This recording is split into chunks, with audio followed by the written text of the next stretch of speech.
dari hamba Allah di Sumatera. Sumatera, baik, silakan. Baik, Ibu bisa bertanya langsung kepada Buya. Assalamualaikum Buya Yahya. Waalaikumsalam warahmatullahi wabarakatuh.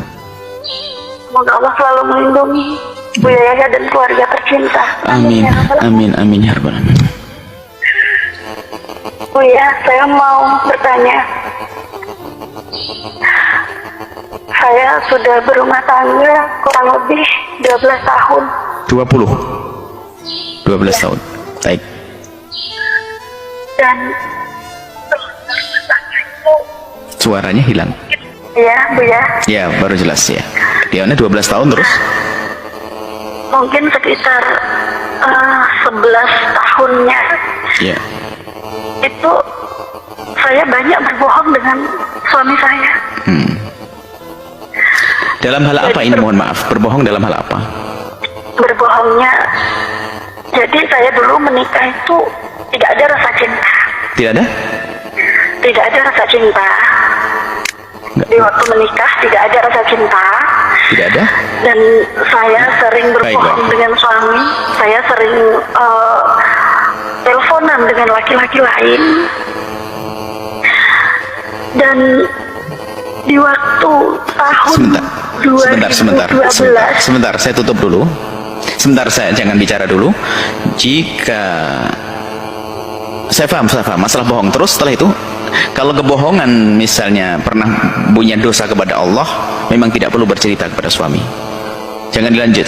Kami tidak ingin Anda membuka aib Anda di sini. Kami tidak ingin Anda membuka aib Anda di sini. Anda cerita terus, lanjutkan. Tapi kalau bicara tentang masa lalu Anda yang jelek, khawatir ada yang mengenal identitas Anda nanti. Iya. Dan saya pernah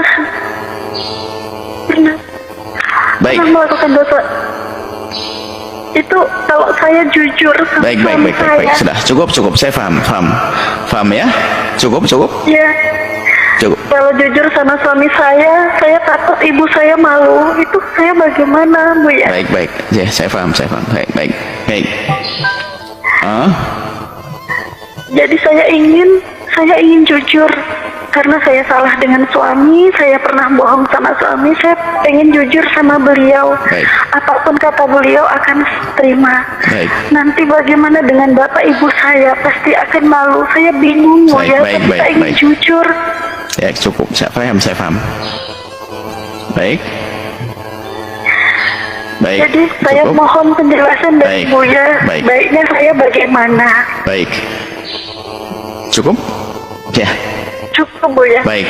Dengar baik-baik. Assalamualaikum. Ya. Waalaikumsalam warahmatullahi wabarakatuh. Dengar baik-baik. Siapa yang tidak pernah punya kesalahan? Semua dari kita punya kesalahan. Tapi orang yang hebat adalah di saat bersalah dia bertobat dan menyesali. Kami tidak ingin tahu kebohongan Anda dalam hal apa. Yang Anda anggap bersalah dengan suami dalam hal apa, kami tidak ingin tahu itu.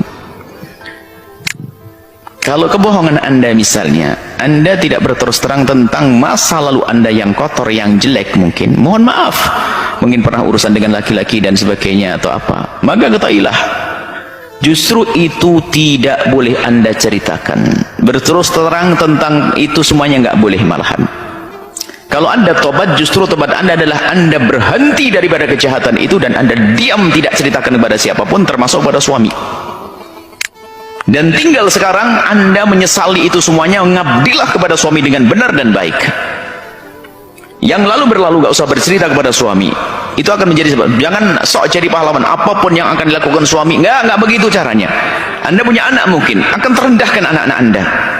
Kalau memang Anda pernah melakukan kehinaan misalnya waktu itu, atau Anda berkhianat, cukup tutup masalah itu, ngadu kepada Allah, mohon ampun kepada Allah. Tidak perlu Anda berterus terang kepada suami.